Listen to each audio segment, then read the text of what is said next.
चाले के हली हरहुराइया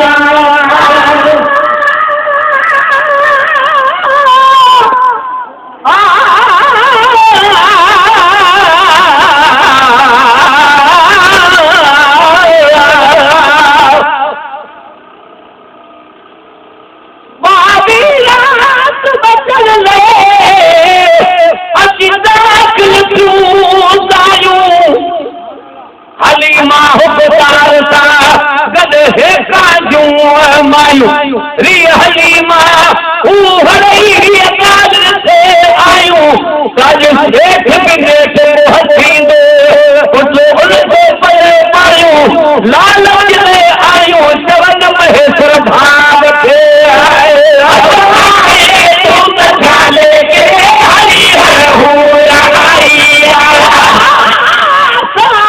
तू चाले के हरी हरहुराइया अमर के घर कथाए अमर के घर कथाए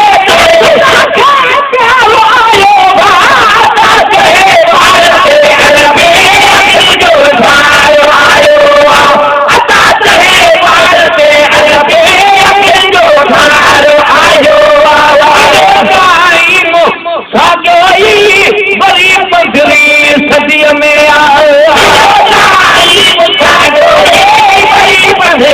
सदी मेरा बिलो सदी मेरा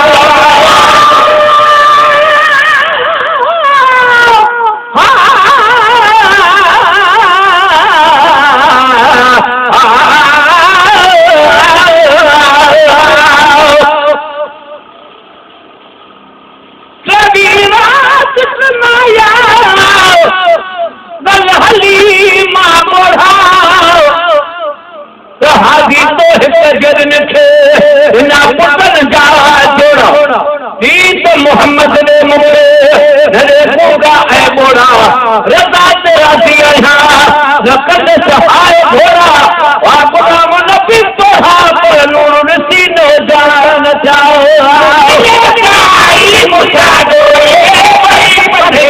सदी मेरा सदी मेरा मुसाजो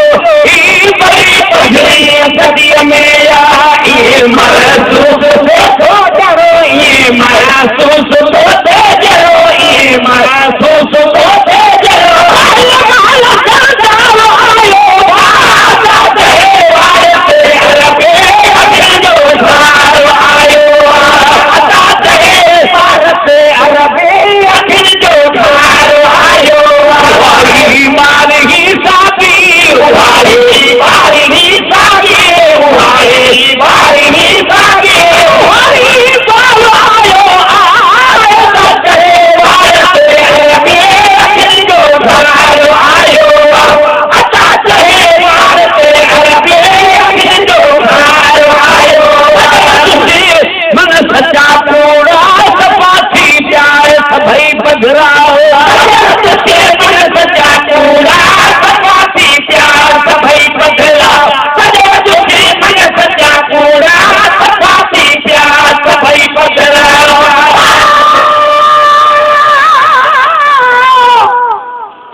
गुलाम नबी उन्हनि खे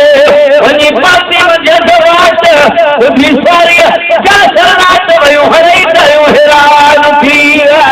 तुझे मन सचा कूड़ा सपाती प्यास भई पधरा सजन दुश्मन सचा कूड़ा सपाती प्यास भई पधरा दुश्मन सचा कूड़ा सपाती प्यास भई पधरा ईद पर कल थे ईद पर कल थे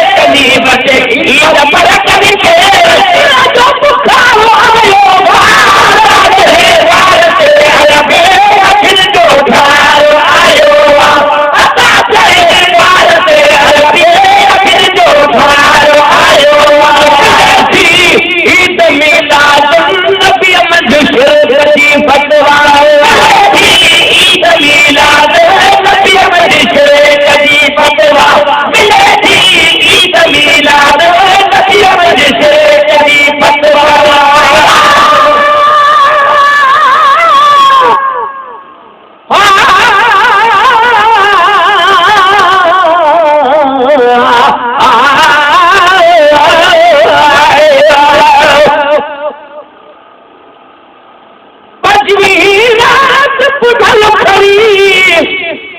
पंहिंजे घर रहंदी दादा खीर खुशीअ सां हुई नाचन जा ख़ुशि थी ठलियूं हिकिड़ियूं ठीक थियूं वरी बेड़े में वध थी जाम महेश मिस्कीन हुई सा आंसू ॾियनि थी कम कीननि लगल थी राजन फेरी सू कयूं ईद मीलाद नबीअ में कदी फतवा मिले थी ईद मीलाद नबीअ में कदी फतवा ईद मीलाद नबीअ में कदी फतवा रेदन जटड़ की प्या मथा रेदन जटड़ की प्या मथा रेदन जटड़ की प्या कैसे पालो आयो वाला दे वाले अरबे अखिल जो भारो आयो आता चले वाले अरबे अखिल जो भारो आयो जो आयो जलसन करना हाजी गुलाम नबी जो आयो जलसन करना हाजी गुलाम नबी कसन जो आयो जलसन करना हाजी गुलाम नबी जे आशिकन वटिया जे नबी जे आशिकन वटिया जे नबी जे आशिकन वटिया जे अली बालो आयो वादा जे वाते अरबे अखिल जो धारो आयो वारे कुर्ब हादी जाहली महालत जे हसारे कुर्ब हादी जाहली महालत जे खुदा शेर नो तोखे खुदा शेर नो तोखे खुदा शेर नो तोखे सुखालत जे हसारे कुर्ब हादी जाहली महालत जे हसारे कुर्ब हादी जाहली महालत शेर नो तोखे खुदा शेर नो तोखे खुदा शेर नो तोखे सुखालत जे हसारे कुर्ब हादी जाहली महालत जे